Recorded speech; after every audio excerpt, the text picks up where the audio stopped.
Okay, everybody, welcome. This is the Edge of the Eternities full set review for draft. We are going to be mostly focusing on the commons and uncommons because that's where the draft format lives. I am Scuffle. I do mostly educational content, and I am very good at drafting and sealed. So I'm hoping that this is something that will help you with your sealed and early drafts. Today, just as a quick overview, this is our roadmap. We're going to cover first all of the mechanics. Those are going to be warp, station, and landers. Then we're going to go over the stats of the commons and uncommons in this set, what kills what you should be looking at. Then we're going to talk about all of the removal stats, then the general shape of the format. Then I will go over my review system. We use the Scuffle system here. And then usually I'll go straight into the cards, but we're going to talk about the archetypes along with the multicolored cards for this set because there's only 10 multicolored cards at uncommon in this whole set. And then we're going to begin our card by card review. So we are going to sort of blend into the card by card review. We're going to talk about the color pairs along with their signpost uncommons.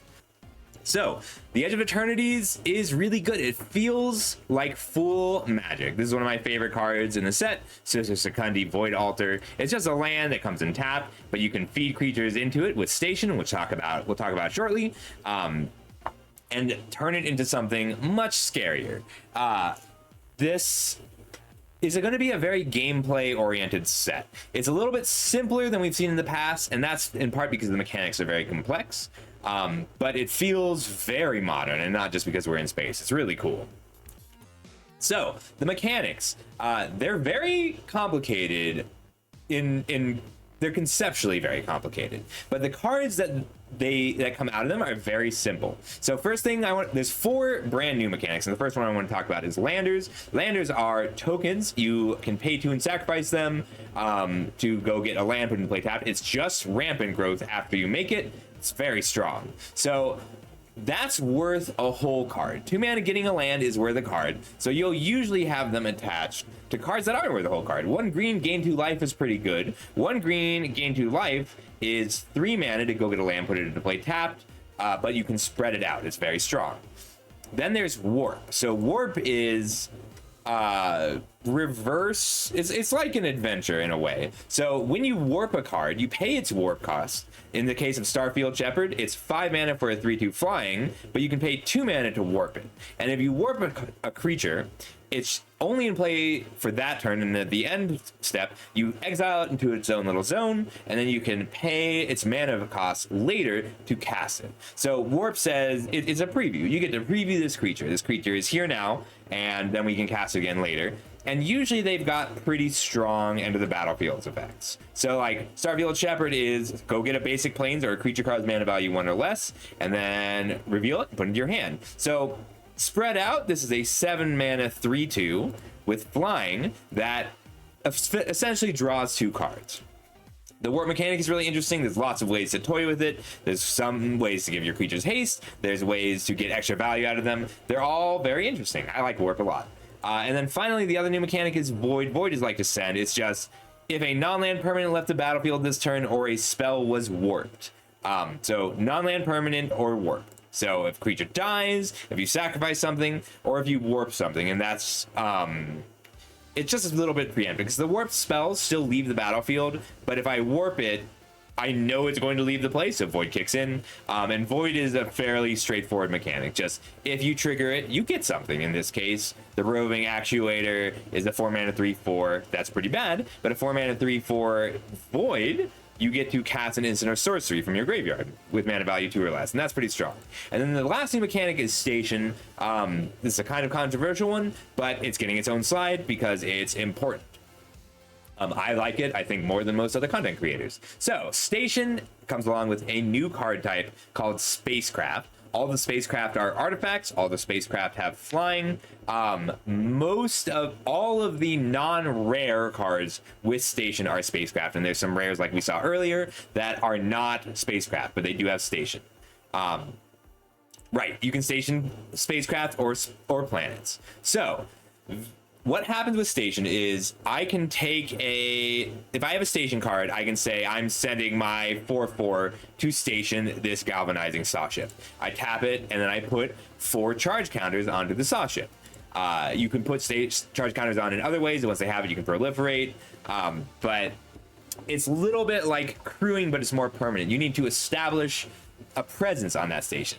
Like Deep Space Nine is not a real spacecraft until you have the life presence there, until you can captain it and crew it. It's a really cool mechanic.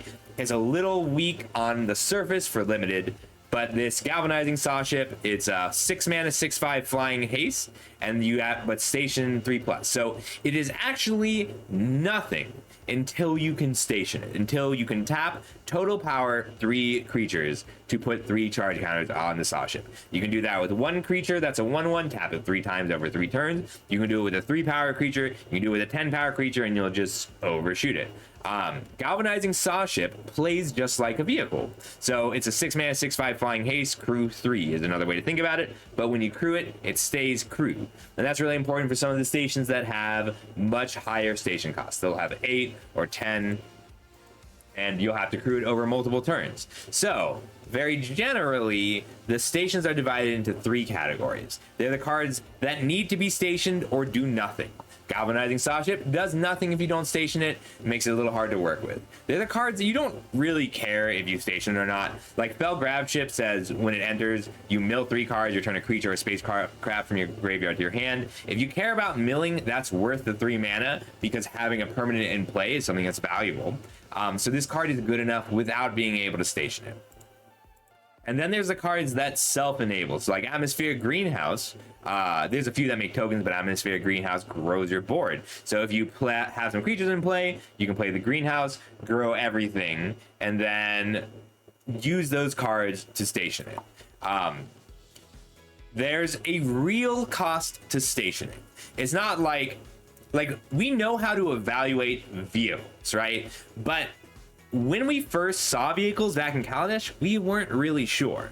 And these are a little bit similar. If your station cost is low, if it's 3 or if it's 1, then it's just a creature. And if it's 8, it's not really creature unless you put conscious effort into making it a creature.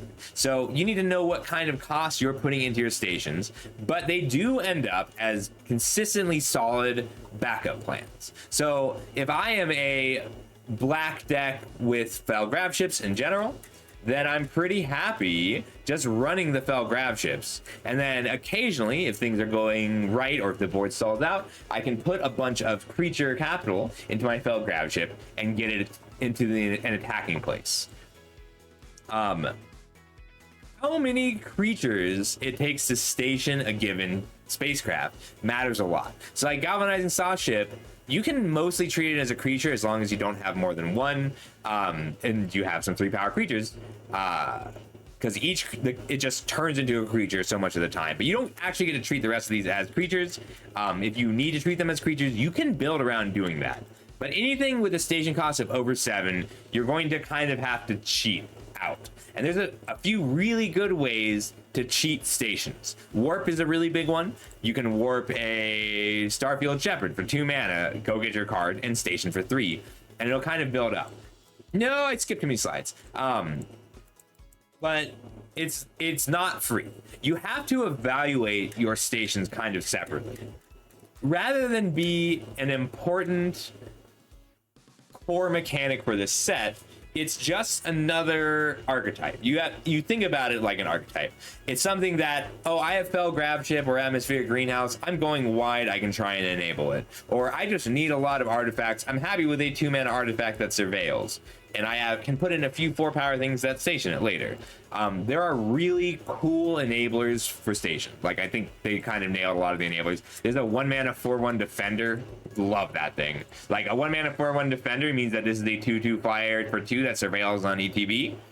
Like, if this is a 2 mana 2/2 flyer surveil 2, it's a really good card.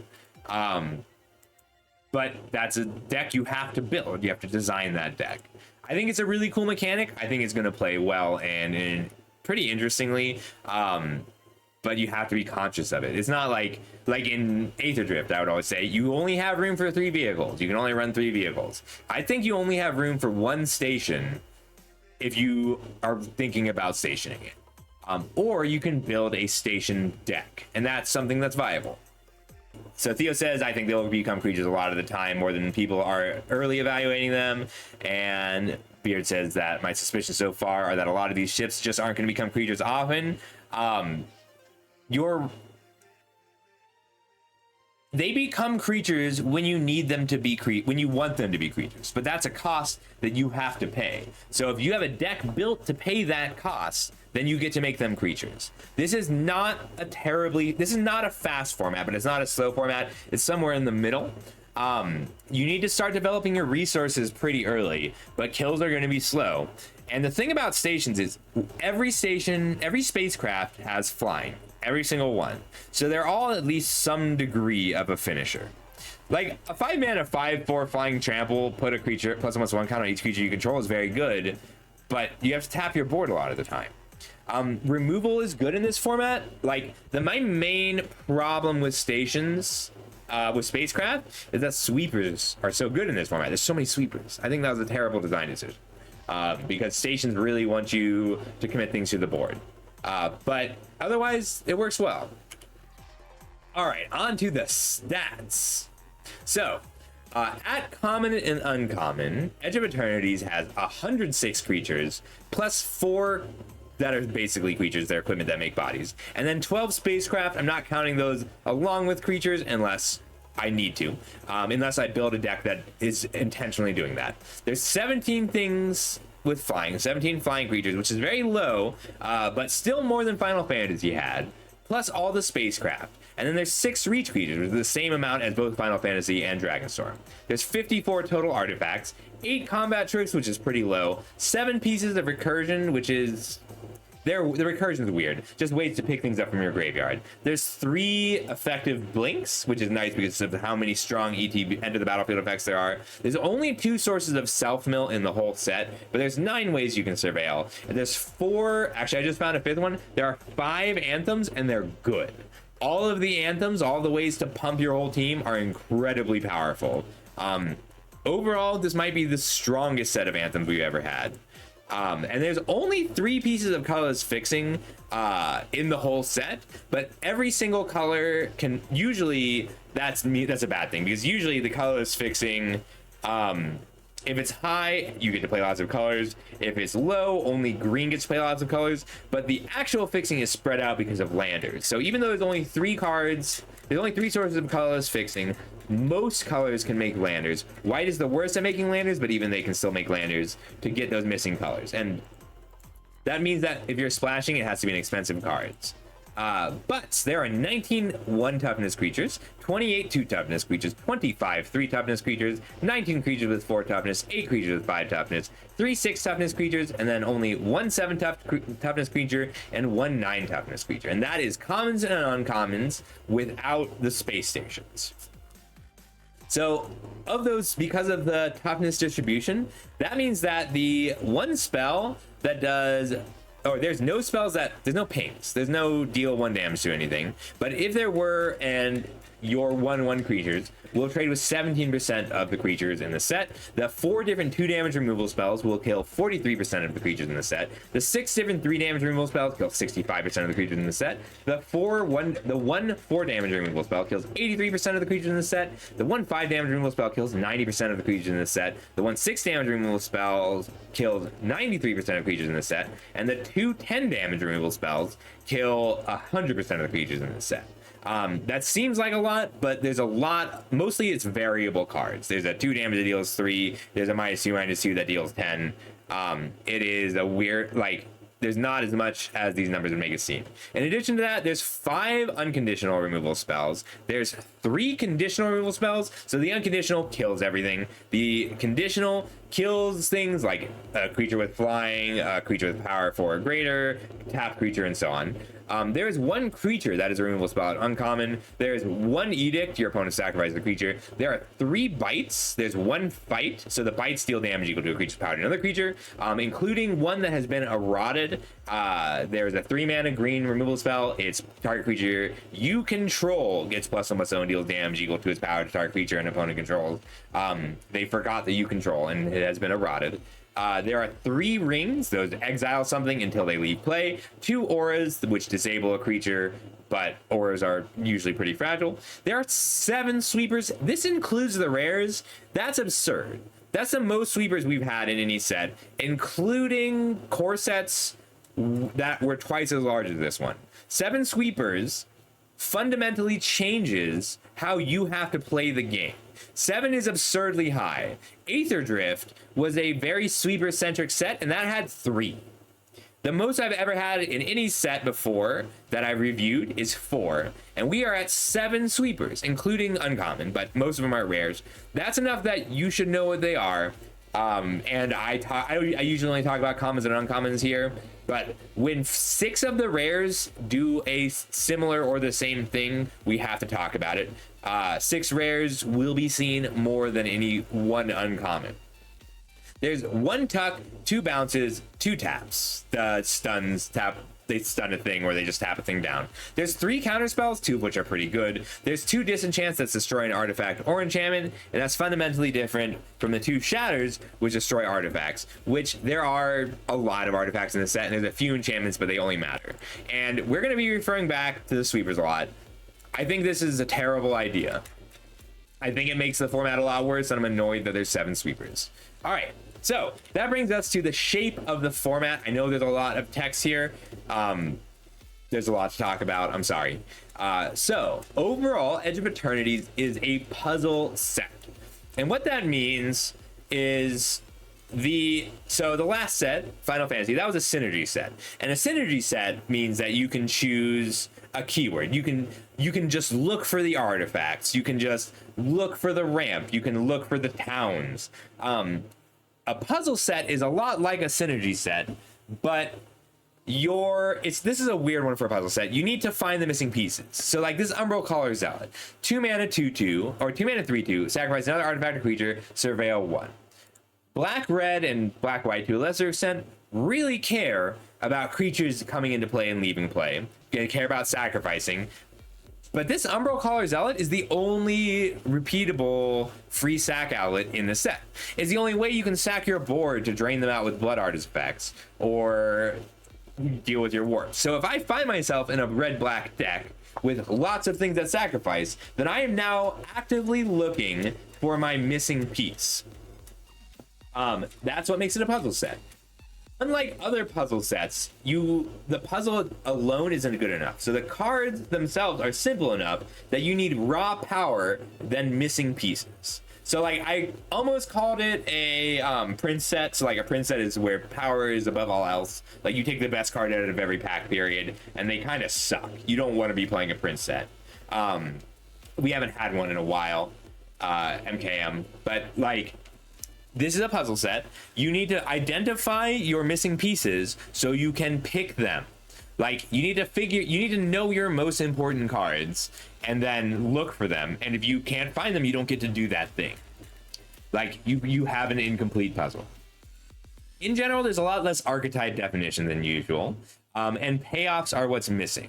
So if you are the green white ++1 counters deck, like that deck is solid, but there are very few ways to actually be rewarded for putting a ++1 counter on all of your creatures. So if you see a payoff at rare or at mythic rare or the one uncommon one, you need to take it above everything else.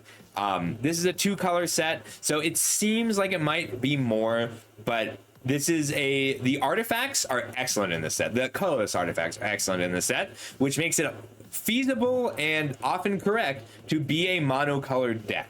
Or a mostly 1-color deck. You can do a 2-color deck, but there's no early fixing. There's a lot of fixing, but it's all pretty late, and that's because of landers. So like, a lander token is good, but you can't rely on a lander token to get you your missing color, unless it's to cast a spell at 7 mana or greater. So this is a 1 or 2-color set. And then if you have an expensive card that I'm talking 6, 7, 8 mana that you want to play with, you can just put that card in regardless of colors. So like if a card costs 6 or more mana and has only a single color pip in it, we'll usually evaluate it as if it's colorless in this set, because you can play 1 planes and 3 or 4 or 5 or 6 or 8 cards that generate landers and grab that 1 planes. You just can't you can't ever have white mana on turn 2. You can guarantee your 3rd color on turn 6, 7, or 8, but you can't. It's going to be incorrect to even build your deck to have your 3rd color before that time. There's going to be a lot of focus on gameplay. There's so many different decisions and different ways to spend your mana and different ways to warp. I'm like this use social engineering. I might not warp this if I'm worried about you holding a removal spell and I'm building around it. There's not a lot of real card advantage 2-for-1s. There's not a lot of ways to generate 2-for-1s because stuff like this Litho Breaking, create a lander token is worth a card a lot of the time. So that lander token is the 2nd card in your 2-for-1. There's not as much there's no 3 mana draw 2 cards. So card selection is going to matter a lot, and you're eking out your little advantages. Gaining card advantages where you can is going to matter a lot. Warp is a really good example, and like you can build a really good example is that Angel, the one with warp that goes to get a plains or a 1 mana value creature. Yeah, that's going to be worth 2 or 3 cards, but 2 of those cards are going to be a plains or a 1 mana spell. So can you pull enough value out of it? Or like this rescue skiff. So this is a 2-for-1 technically. It's 6 mana to pick up a target creature or enchantment card from your graveyard, put it directly into play. That can be good. Like 6 mana is a lot for that effect. Usually we'd pay 4, maybe 5 mana for that effect. But eventually it's a 5/6 flyer. Even with all the work that entails, you can eventually make that worth the 2nd card. Then the removal is good. Like it is not as plentiful. Oh no, it is not as plentiful as Final Fantasy, but it does exist and is interesting. Like there's a lot of like specific removal or removal that goes into specific decks, and there's a lot of powerful removal in general. Usually it'll be one or the other. All right, you can define payoffs differently in green decks, because one of the thing green does better than other colors is make lantern tokens. So if you define payoffs as large, huge threat, it's a good, then there are more. Hey Farquaad. All right, so that's the shape of the format. If you are coming back or need to refresh before you're sealed, this is the section that I think is going to be the most valuable to you. And we're going to move on to the cards and the archetypes. So we use a scuffle review system. That is, I give everything a rating from 1 to 10, as well as a floor, ceiling, and effort value. So a 1 is a card you should never play. A 2 is a card you should try not to play. 3 is replaceable. You'll have them. Don't stress. A 4 is solid. It's fine, and your deck will consist of a lot of them. A 5 is a card that is strong. A 6 is a card you will always play in a given color or deck. A 7 is a card that pulls you into that color or deck. And 8 is a card you'll do extra work to play. Maybe you'll splash it. Maybe you'll change what your deck is doing a lot to make it fit. A 9 is a card, you're this color now. Your deck is different, your colors are different, what you're doing is different. A 10 is a card you will always play. They're very rare, they're usually artifacts, but not exclusive. In addition to a number that represents the average value, I also give everything a floor value. That's the worst a card will be. A ceiling value. That's the best a card will be. And then an amount of effort required to bridge that gap. Low, medium, high, or none. And that accounts for diminishing returns, specifics, sideboards, or maybe you need a lot of specific cards to go with it. In a puzzle set, you're a lot more likely to have higher effort values because you need specific things to make a card work. Your job as a drafter is both while you're drafting and while you're building, or in sealed just while you're building, you are trying to raise every card to that ceiling. You're trying to make it as strong as possible in your deck. You can even take the total value of all the cards in your deck, give your deck a score. I don't usually do that, but it can be fun. For Edge, we're starting here with the Edge of Eternities, multicolored commons and uncommons, and these are the archetypes as Wizards lays them out. We're going to talk about each one as we get to the card. So, usually I'll do all of the archetypes first or talk about them first, but Edge of Eternities only has 10 multicolored cards total at common or uncommon, and they are the signposts. So, like, it's we get to talk about each archetype along with the card. We're going to review the card along with, like, as we discuss the archetype. So up first is green white. So green white in this set is +1/+1 counters. You boost your entire army with +1/+1 counters. Stack them up and watch the enemies fall. All right, so the signpost uncommon for this is Halia, Ascendant Cadet. It's 2 green, white, white, and when she enters or attacks, put a +1/+1 counter on target creature you control. Whenever one or more creatures you control with +1/+1 counters on them deal combat damage to a player, draw a card. I'm gonna go ahead and raise the ceiling because I didn't read the attacks. So this is not a set where an attack is free. Your opponent is very likely to have blockers in play, and that's kind of the point. You want to... They designed this set with the intent of making you think through each of your attacks, and with the idea that each player is going to have creatures in play.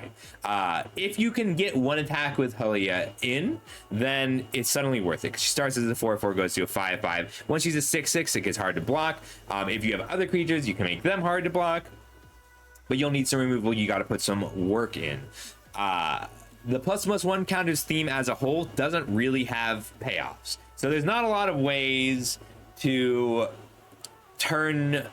There's not a lot of ways to turn the fact that you put counters on your creatures into extra value, but Halia is one of them, and she's a good one. So the upside to Halia is if you have another creature in play, then on turn 5, you can play her, put a counter on something else, and when it hits, draw a card. She's also really good with flyers, which are not so common in green or even in white, but she's very good if you compare it with some blue cards. I might end up splashing her in general.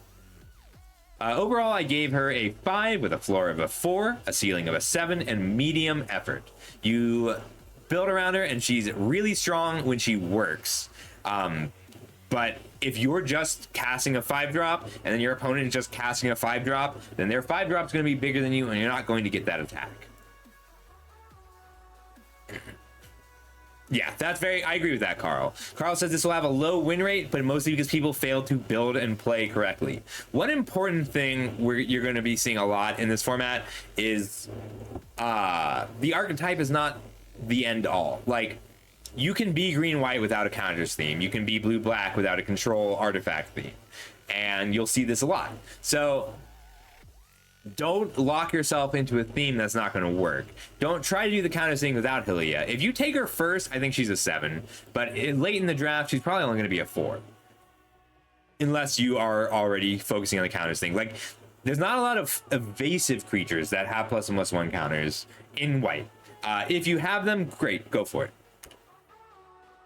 Alfariel, Dreaming Acolyte, 1 blue-black for a 2/3. When it enters, draw 2 cards, and then discard 2 cards or discard an artifact card. And during your turn, it has Death Touch. So this is bad Thirst for Knowledge attached. You really do want to be discarding an artifact card, but blue-black is artifact control. Assemble an artifact-based deck to grind out your opponent's resources turn by turn. It's nonsense. Like, you have a light artifact theme, you have control elements. Just build your blue-black deck, try and keep the cards strong, and try and find the little pocket synergies. So there's not inherent artifact value in blue-black.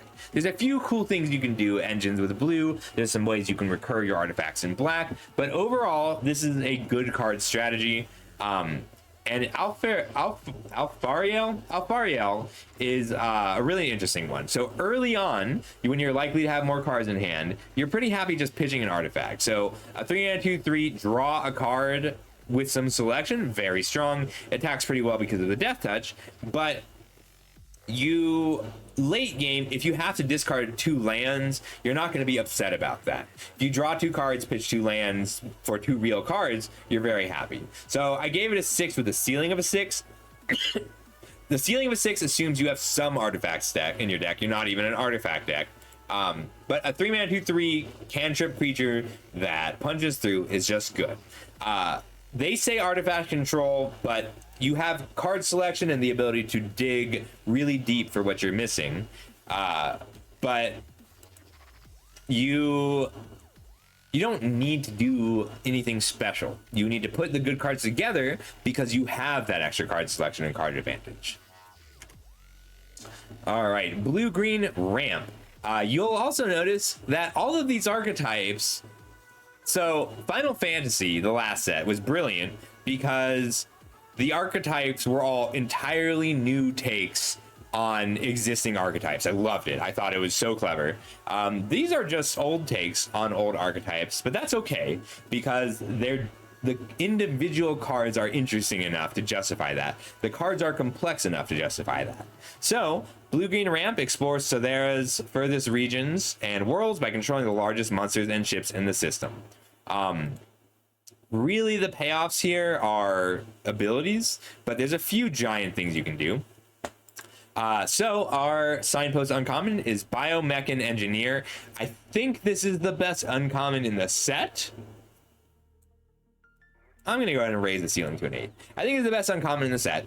It's a 2-mana 2/2, make a lander. So if you play this on turn 2, it's a 2/2 for 2 with value later. If you play this on turn 4, like, it's a Solemn Simulacrum. It's 4 mana, 2/2, go get a land. We know that's good. Even on turn 5 or 6, you get to double spell. You on both half, like, you play this and then a 3-drop, or you sack the lander and then a 3-drop.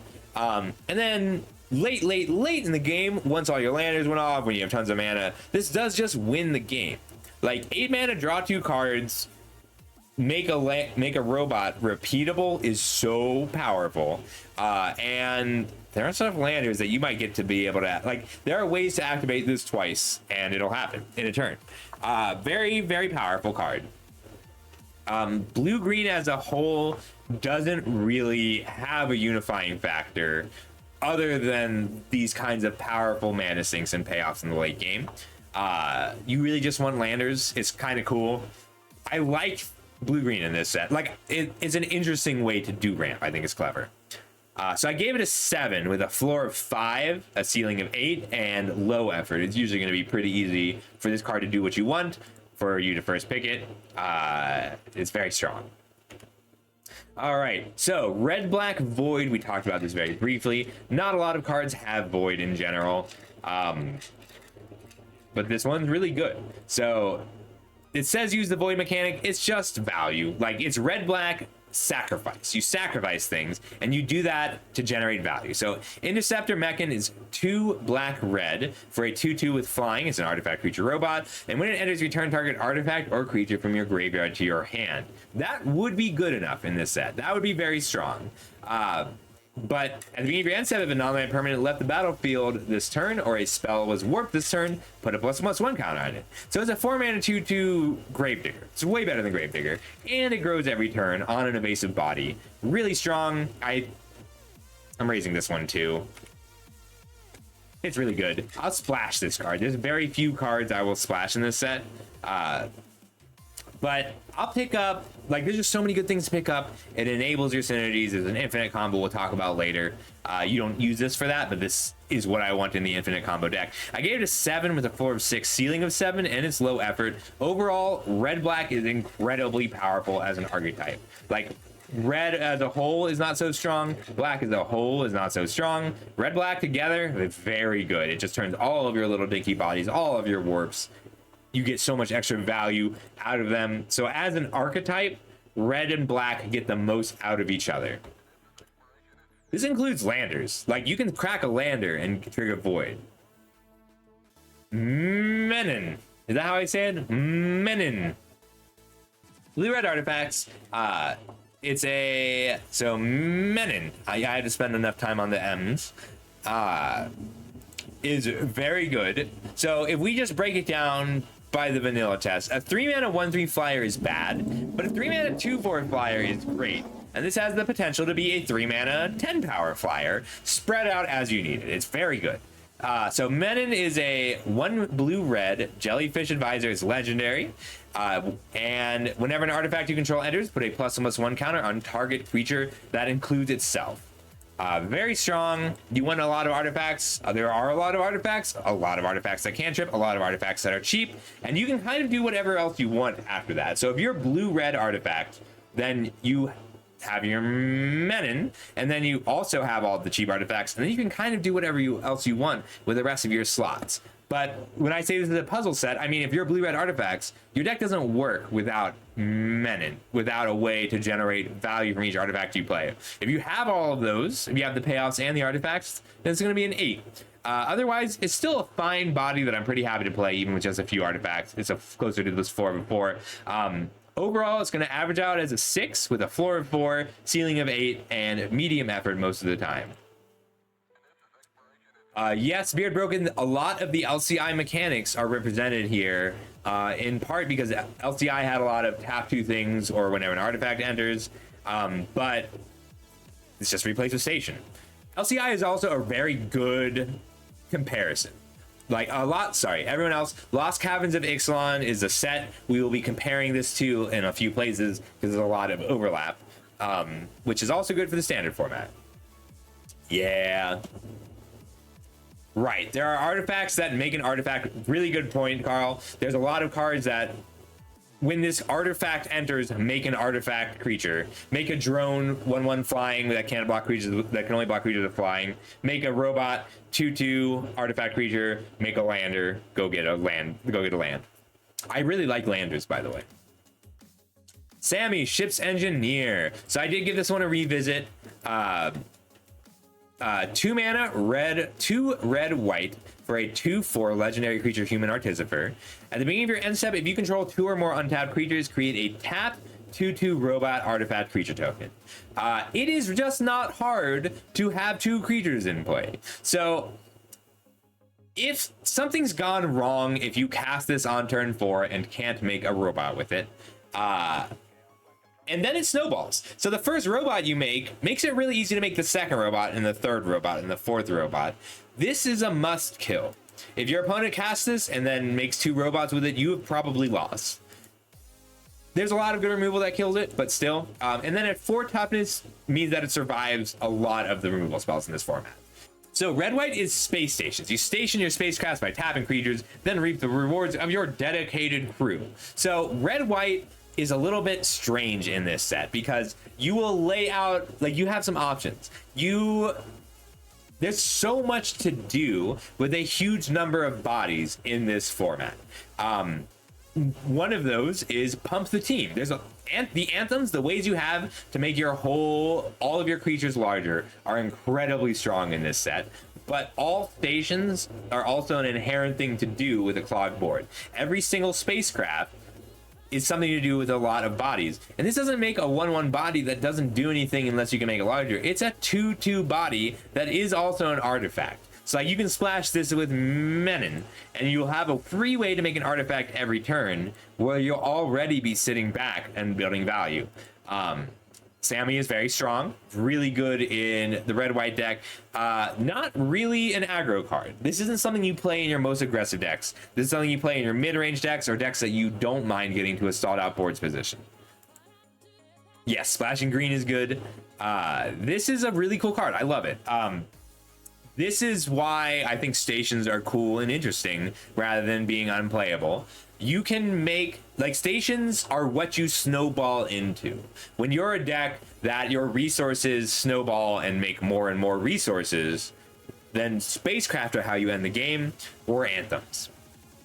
But overall, I gave Sammy a 6 with a floor of 4. That's if you're not really utilizing the bodies, if you're just trying to get value out of it, and maybe a little bit of a risk. And a ceiling of 7, and it's usually going to be playing closer to that ceiling of 7 because of the low effort. 6, 4, 7 low. So Beard says he'd be happy if I get to attack with Lad successfully and then play as Sammy and makes another Lad to punch with, but he doesn't expect to get to do that often. So just to take all of the comments together, I'm hoping you're realizing something that I'm really excited about, and it's that Vigilance is really good in this format. This is the best Vigilance has ever been. I don't think we've ever had a set more geared towards Vigilance being a relevant creature keyword. Like, I don't know, I think it's cool. It's just Vigilance has been so bad for so long except unless it's on your like big finishing creature. But like a 1/1 vigilance is a cool and relevant thing in this format. There's only a few creatures with vigilance, but I still wanted to point it out. Yeah, so Beard says the thing that hurts the most about spacecraft is crewing means you're not threatening your opponent's life total. Like, it's a thing. It's a really interesting thing in this format. Like, the decisions you have to make every turn, even just through to your attacks, are fascinating. Green black, just graveyard. I like that they didn't try and like graveyard big, graveyard artifacts, reanimation vehicles, just graveyards. Like, that's what green black does. They recycle. Sea Ship Brewtender, a black and a green for a 2/3, already good enough. Insect Citizen, ETB, when it enters, mill 3 cards. And then 3 black green, sacrifice this creature, return target creature or spacecraft from your graveyard to the battlefield. Activate only as a sorcery. This is a good enough card with no text. With text, this is one of the only 2 ways in the whole set to mill yourself. And a great reanimation spell. Like, this is a good blocker early. It's hard to deal with. It's better than what your opponent plays on turn 2 most of the time, or at the very least it blocks what your opponent plays on turn 2, and then later you cash it in for the biggest threat in your graveyard, which it already started to enable by milling yourself 3 cards. Very strong. We don't have to say too much about it. There is no, but we're going to talk about green black. So in green black, there's no card like what we've been seeing lately. There's no 8 mana spell that costs 1 less for each creature in your graveyard, or each artifact in your graveyard, or each creature in exile. It's just a few little ways to grind value or select cards like this. And in order to make up for that, in order to make up for the lack of real payoffs, the individual enablers and pieces are just stronger. Green black is mostly, it's very good, but it's mostly because good cards assemble so well in green black. Green black as an archetype doesn't really exist, and that's okay. Right, so Carl says green black looks like it's lacking synergy and identity. This is mostly true, but the card, that's because of the cards. Like, I fully believe that they built out this whole archetype and it was too good. With archetypal synergies, green black would be too strong because the individual cards just at a vanilla level in green and black are so strong. A 2 mana 2/3 with value is usually something we'd see on a rare, not in an uncommon. I gave it a 7 with a floor of 5, ceiling of 7, medium effort. You want this to be card selection for you. Like, this goes back to a lot of what we're gonna find is emblematic of the set. Like, this doesn't actually generate value, right? Like, a lot of these powerful cards don't generate any value, but they'll generate size, or they'll generate something very specific for your deck. In this case, the specific thing it's generating is card selection. Not value, but the ability to find what you need, the ability to find your reach creature, or your life gain, or your spaceship that kills something when it comes into play. It also turns a lot of very bad cards into pretty good cards. There's really good things that you want to pick up. All right. Up next, Station Monitor. So blue-white second spell is probably the strongest archetype on its own. Like, without crazy payoffs, blue-white double spell is just really strong, because there are enough cheap spells, and overall blue is the most flexible color. White is stronger than you might think at first, but it is still a little bit weak. So Station Monitor is a white and a blue for a 2/2 Lizard Artificer. Whenever you cast your second spell each turn, create a 1/1 colorless drone artifact creature token with flying, and this token can block only creatures with flying. So overall, if you played Gremlin Tamer in Duskmourn, this is probably as strong as Gremlin Tamer in Duskmourn. Like, it is weaker than it a little because the Cree tokens aren't chump blockers forever, but they do fly and win the game eventually. And it's the set overall is weaker than Duskmourn. So very good. It's really easy to double spell because we're going to talk about this. It's much easier to double spell in this set than in other sets because of warp. all of your warp spells are worth 2 spells. So if you have 2 cards in hand with warp, then you get to double spell twice. Like, you can't warp a spell twice in the same turn, but you can warp it and then cast a second spell next turn. Blue-white as an archetype really wants instance, because this is a fine card if you can only activate it on your turn, but if you can activate Station Monitor on your turn and your opponent's turn, you will win the game so fast. 4/1/1 flyers is a bomb status card. We've known this since Lingering Souls. If a card can make 4/1/1 flyers, that will usually win the game. And there are a lot of sweepers in this set, so that affects things a bit.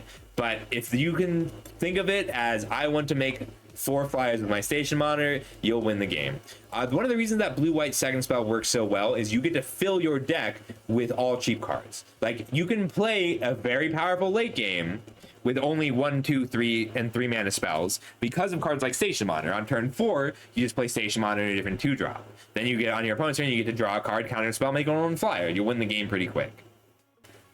So I gave Station Monitor a 6 with a floor of 5, ceiling of 8, and medium effort. You do want to build around it, but it's very good. Like, in the blue-white twin spell deck, if you are building to be the pure twin spell deck and you have 2 or 3 copies of this, it's an 8.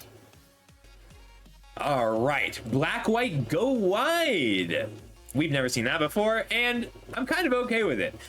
So the twist on going wide in this set is twofold. First is there's a lot of ways to kill everything. Second is the ways you have to pump everything are absurdly good, like Servandum the Lucent. So 2 white, black for a 4/4 Death Touch lifelink, already good enough. Whenever it enters or attacks, other creatures you control get +1/+0 and gain Death Touch until end of turn. So the turn this comes down, and it enables an attack even if they kill it right away. And if you get to attack with this, you'll probably win. Giving your whole team Death Touch means that your opponent has 0 profitable blocks. If you have only 1 other creature, this card is great. But if it's alone, it's still a 5. If you have no creatures in play when you cast this, it's still a 5 because it's a 4/4 with Death Touch and lifelink. So I gave it a floor of 5, ceiling of 7. That's if you have any number of other creatures in play, and low effort. So 7, 5, 7 low. Very strong. This is the first of 4 4 ridiculously powerful anthems and 1 okay anthem, which is only just okay because of the competition it has. Like, even if you're not, like, you can cast this in Station with this and anything else you want also. So Tannic Memorial Ensign, red-green is landers and landfall. Lands coming into play matter. Tannic is a 1 red-green 2/4 with landfall. Whenever a land you control enters, it deals 1 damage to each opponent. If it's the second time this ability is resolved this turn, draw a card. So you do have to put some work into enabling it. If you have the landers, if you have the ways to get additional lands, then it's going to do a lot of work for you. If it draws 1 card, you're happy. That's just not a free thing. But on turn 5, you can cast this spell, play a land, ping your opponent, or on turn 5, 3 mana for the Tannic, land, ping, crack a lander, and then it's 5 mana for a 2/4, deal 2 damage to your opponent, draw a card. It's very good. But it's a little bit weaker than otherwise. I love that it's a Kavu. I missed Kavu. My first set was Invasion with Kavu. I love them, and I like coming back and seeing them in space. Gives me Mass Effect 2 Shadow Broker DLC vibes, if you are familiar with that very specific pool. But yeah, I gave it a 6 with a floor of 5, ceiling of 7, medium effort. It's not hugely, like, if you just play this as a 2/4 that pings occasionally, it's okay, you'll manage. You really do want to have landers in your deck for this card to be good. Yes, if you can't break, like, it's a binary thing. If you can't break a lander with Tannic in play, this is a 5. If you can break even 1 lander with it, then it's a 7. Very cool. Okay, so for the artifacts, one important thing to note about the artifacts in this set is that they are good. So specifically colorless, I should say colorless. They're very good in general. Like, all of the colorless artifacts in this set are at least playable, if not great. And most of them have a specific place where they shine. So what does this mean for Edge of Eternities? It means your sealed deck is going to get to be 2 colors more often. It means that your draft deck can be monocolored because you're just at a much lower risk of having dead cards. There's not that many of them either. There's only a few colorless cards, and it's very cool. All right, so All Fate Scroll, really cool card. There are only 3 sources of colorless fixing in this whole set. Absurd, it's just really low. And this is a really cool one. So we see mana rocks all the time, and the difference between a good mana rock and a bad mana rock in draft is always going to be, I should say, manolith. A good manolith and a bad manolith in draft is always going to be, how devastating is this if I draw it late game? Like, is this a huge problem if I run it in place of a land or in addition to a land? If this is my 18th mana source, am I going to flood because of this card? And not with the All Fate Scroll. Like, All Fate Scroll is a manolith that you can draw cards. Like, if this is 7 mana sacrifice, draw 2, it doesn't feel great, but it's still better than a land. And if it's 7 mana, draw 4 or 5 or 6 cards, then it's going to be great. And most of the reason the effort value is high is that most of the additional, well, there's only 1 non-basic land, common or uncommon, but there's a ton of rare ones and a whole bonus sheet. Well, it's like 1 in 8 packs, 1 in 4 packs. So you can have enough different land names to make this generate a lot of value. So I gave it a 5 average with a floor of 4, a ceiling of 7, and high effort. 1 in 8 packs. So that means 3 per draft, plus the rare slot. So if you have 3, 4, 5 differently named lands in your deck, this card is going to be really good for you. But you don't want to have to run a swamp in your red-green deck to make All Fate Scroll good. It enables a splash, and it benefits from a splash. Really cool card. Happy to play with it. 5, 4, 7 high. Bygone Colossus. 9 mana, 9/9 vanilla robot giant, but it has warp 3. Really cool card.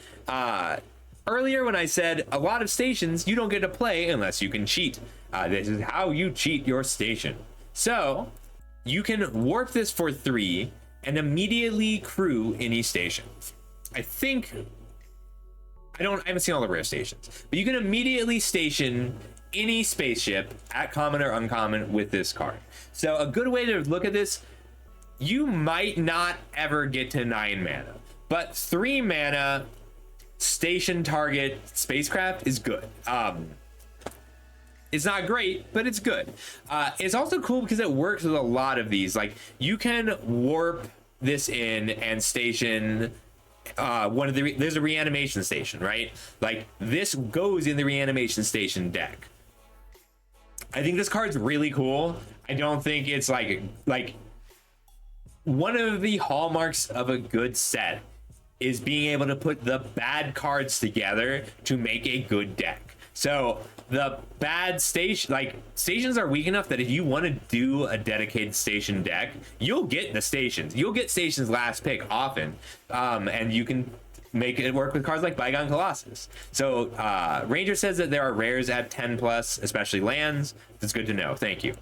But station 9 is awesome. Like, 3 mana station something 9 is going to be worth a card in a lot of situations, but you'll have to engineer those situations, so I gave it high effort. 3, 3, 6 high. Cool card. This is also, like, you can reanimate it, but be careful. It's huge, but that's it. Chrome Companion is a 2 mana 2/1. Whenever the artifact creature dog, whenever this creature becomes tapped, you gain 1 life. 2 tap, put target card from a graveyard on the bottom of its owner's library. I gave it a 4 with a floor of 4, ceiling of 5, and low effort. So this is what I mean when I say, like, every set has an artifact creature that feels bad when you have to play it, right? Sterling Silverhound and OTJ, the 3 mana 3/2 surveil 1, the 2 mana 2/1 surveil 1, the Monk's Fist in Final Fantasy 2 mana make a 1/1 equip it. Like, yeah, they're gonna feel fine most of the time, but you're upset when you have to play them. Well, in this case, I'm not upset when I have to play the Chrome Companion. Whenever it stations or attacks, you gain a life. That's something we've seen be good enough on a 2 mana creature, and tucking a card is valuable. If you're milling you can mill yourself out tuck your important spells, keep looping through. You can tuck your opponent's reanimation targets. It's very strong. Well, it's not very strong. It's much better than most cards in this design space. Ooh, Dauntless Scrapbot is up next. This is a 3-mana 3/1 robot. When it enters, exile each opponent's graveyard, create a lander token. To be clear, I would play this if it were a 3-mana 3/1 make a lander token in just about any color. Landers are good. This is 2 artifacts on 1 card. That artifact that it makes is worth a whole card. Exiling your opponent's graveyard isn't always going to be relevant, but when it's relevant, it's going to be very relevant. Every single color, well, green, black, white, blue. Green, black, white, and blue all have some way of interacting with their graveyard, some form of recursion. Not a lot to say. Like, I think this is worth taking over many colored cards. It's just strong. There's so little that punishes a 1 toughness creature in this set, and it replaces itself with a lander token. Very good. I gave it a 6 with a floor of 4, ceiling of 6, low effort. I'll play it in most decks. Nutrient Blocks. I went ahead and gave this one a revisit. Indestructible doesn't really matter. There's nothing, there's no like install artifact. There's no way to make this a 5/5 indestructible creature, or a 5/4 or anything like that. There might be a rare, but I haven't checked. Mostly this is a 1-mana artifact that hangs out in play, and later you get to gain 3 life and draw a card. You still get the card if you don't gain the 3 life, and there's enough things in this set that want you to sacrifice an artifact anyway that this is relevant text. Like, there are so many different cards. Like, this is a deck specific card. You really want this in red black or occasionally in blue red.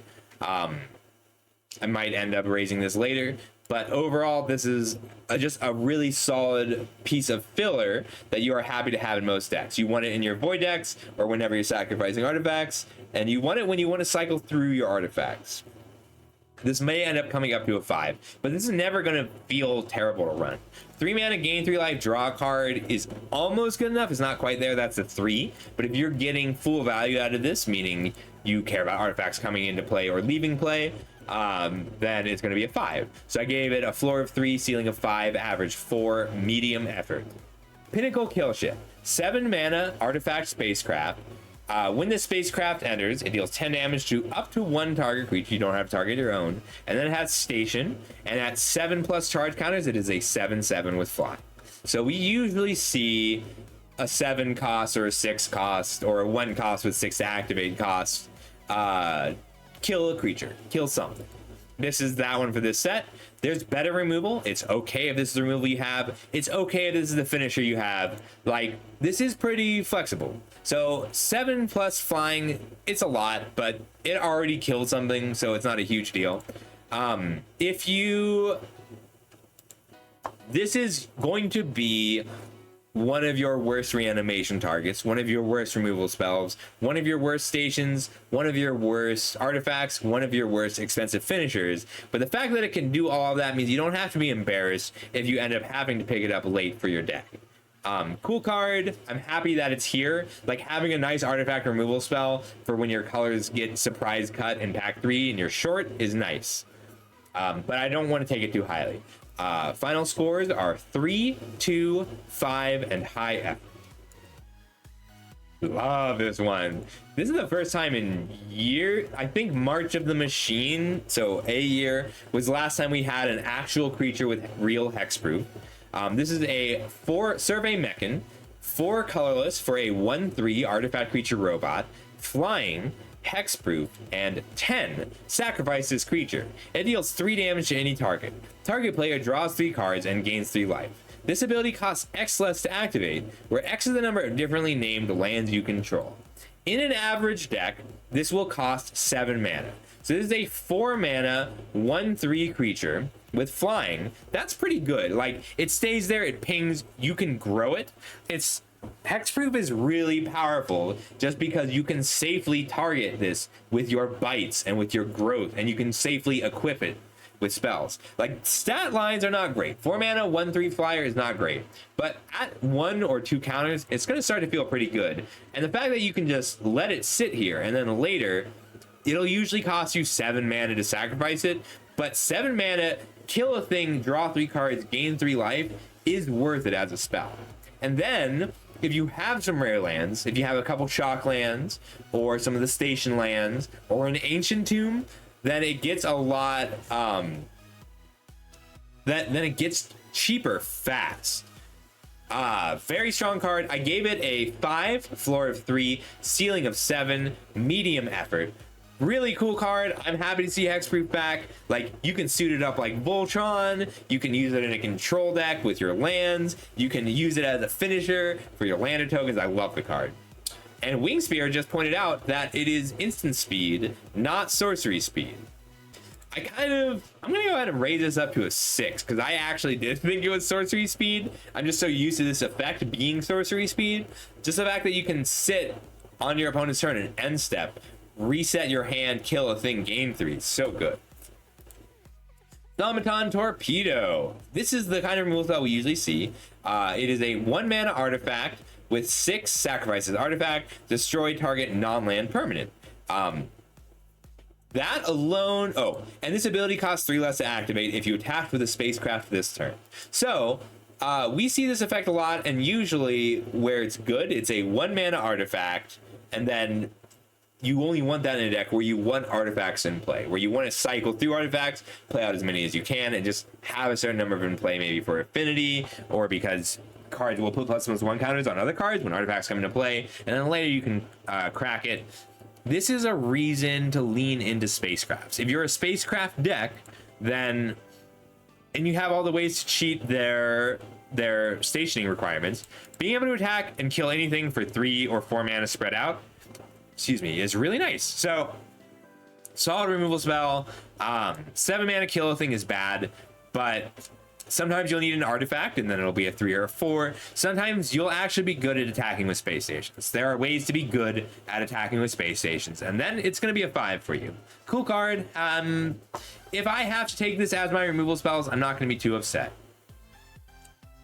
It's a good question, Wingspear, and if I build my deck around attacking with a spacecraft, then I can reliably attack with a spacecraft on turn 5 or turn 6. If I don't build my deck around attacking with a spacecraft, then I can attack with a spacecraft usually on turn 8 or 9, like it's a really late game thing. If you're not built to attack with spacecraft and you need it to happen because of a stalled board state, it's a very late game thing. But you can make it happen fast. Virulent Silencer. This is a 3-cost 2/3 artifact creature robot assassin. Whenever a non-token artifact creature you control deals combat damage to a player, that player gets 2 poison counters. So this is the only source of poison counters in the whole set. There's no proliferate or anything. However, there is a deck for this. So I gave it a 3, floor of 3, ceiling of 6, high effort. Okay, Wingspear has just pointed out that it says non-token artifact creature, and I missed that. So we're gonna go ahead and lower this a little bit. I'm just lowering the floor. I'm still keeping the amount because there's still enough there's still enough flying artifacts. We're just dropping the floor and the ceiling, but I'm keeping the rating. So, revised Virulent Silencer says non-token. So 3, floor of 2, ceiling of 5, effort of high, and I am really sad. I was wishfully willing this card to be artifact creature. I was really excited. I thought they built this. Why would they put this in the set without drones? I wanted to kill someone with poison. Wormwall Sweeper. Here's another really cool one.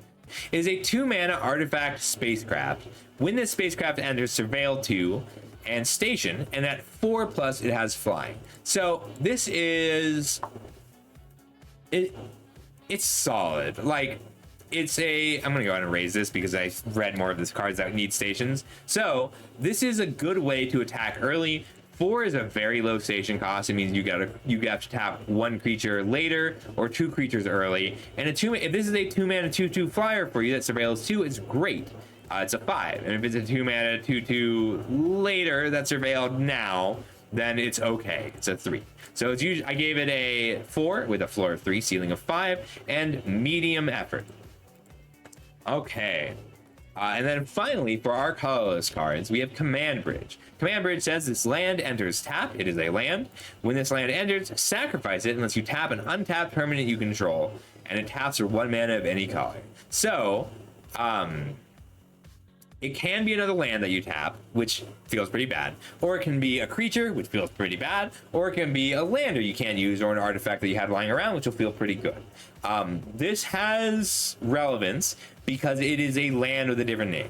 So I wouldn't usually ever play the second copy unless I really needed to splash something. And if I really need to splash something, it's usually going to be something expensive enough that I would rather have landers. If I don't have landers or good colorless fixing, then I'll play a copy of this. And if I have any number of these artifacts or green cards, like All Fates Scroll, that say number of differently named lands you control, then I want 1 copy of this. But you never want to play the second copy if you can help it at all, because having, like, if you mulligan, or if you have a 7-card hand with 2 copies of Command Bridge and you can't play either of them, then you can't keep that 2-lander, and even with 3 lands, it means that you have a tap land for 3 turns, and it's way worse than a tap land. So never play the second copy unless something very bad has happened. Often the first copy will feel okay, but only if your curve is relatively low, and only if you have a need for a different land. So there's no Evolving Wilds or Terramorphic Expanse or Edgewall in or equivalent in this set, which is one of the reasons that you would need to be on 1 or 2 colors. I gave this a 3 with a floor of 2, ceiling of 5, medium effort.